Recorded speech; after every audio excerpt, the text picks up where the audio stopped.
here, Allison. All about football tonight, all about that 2014 game. Joining me now is CNN political analyst Laura Barron-Lopez, also Liam Donovan, a former National Republican Senatorial Committee aide, and CNN political commentator Maria Cardona. Let's just address this elephant in the room and not talking about Ram trucks, but this was obviously a moment to say, like, I can use this again, say 2024. He has his sights beyond Florida, right? Yes, I think absolutely. I think it shows a couple things. The first one is I think he believes that he is absolutely going to win the gubernatorial election, right? And so it is sort of a setup for what he wants his brand to be going into 24. But I think Mark in New York is right. There will be some blowback. But more than that, I think what it shows is exactly scarily what we saw with people around Trump, which is there's nobody there to say, maybe not such a good idea. I don't know if you really want to go there right now. There's going to be a bunch of people around him that are going to, you know. You're talking about yes like people, this. of course. Yes. The idea, but you know what's interesting? Yes, people. Speaking of that, I do want to play a clip. I want you guys to respond to this because part of the yes man or yes woman philosophy had a lot to do with what is scary to some people and the prospect of deja vu when it comes to the 2020 election versus now. Listen to what Mandela Barnes had to say about his opponent, Senator Ron Johnson. He essentially says that he's petulant if he decides he's not going to concede defeat if he does lose. Listen to this. He's shown us exactly who he is. He didn't commit to accepting the results of the 2020 presidential election, and that's because he didn't get the result that he wanted. This is, it's petulant, to say the least. A person who would go so far as to say, well, yeah, I didn't get what I wanted, so it can't be right. You know, it's very arrogant. It's very arrogant. It's the height of arrogance. But that's who he's always been. That's who he'll continue to be. So the theme of tonight must be arrogance, right? That's what we're talking about with DeSantis in the ad they were talking about. But how do you see it? Is the idea, is it setting up for the notion that, look, they've been talking about the prospect of there being widespread fraud in 2020. They don't feel it's been resolved fully. Biden had a closing argument. Student loan debt was recently, but also now about democracy in peril. Is he picking up on that and essentially saying, look, even the president thinks that, so Johnson's saying, that's where I am. What do you think? Well, I think in both these cases, this is an instance of media bait. This is to launch 1,000 segments on CNN talking about, you know, does Ron DeSantis has he gone mad? When no, this is about triggering the mainstream media. This is about getting them to question these tactics or question whether you're an election denier. Because I think when you pick at these issues and they stick to their guns, it ends up looking a little bit hysterical. And I think you mean Ron Johnson, the idea of taking that statement, or both?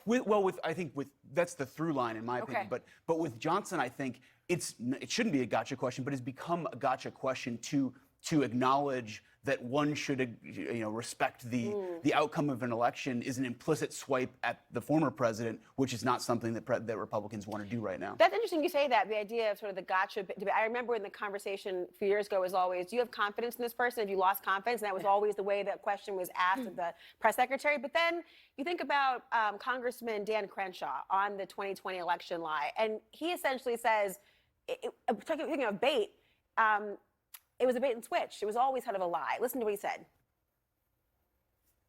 It was always a lie. The whole thing was always a lie.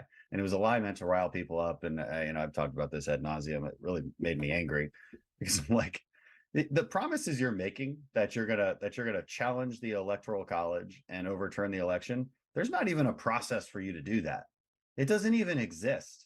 I mean, I'm like, so I was like, what the hell are we doing? And I would tell that to people kind of behind closed doors too, especially a lot of the rabble rousers, like the political personalities, not even the politicians. We definitely had the arguments behind closed doors in the Republican Party before that.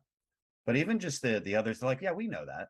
But we just, people just need their last hurrah. Like they just need to feel like we fought one last time.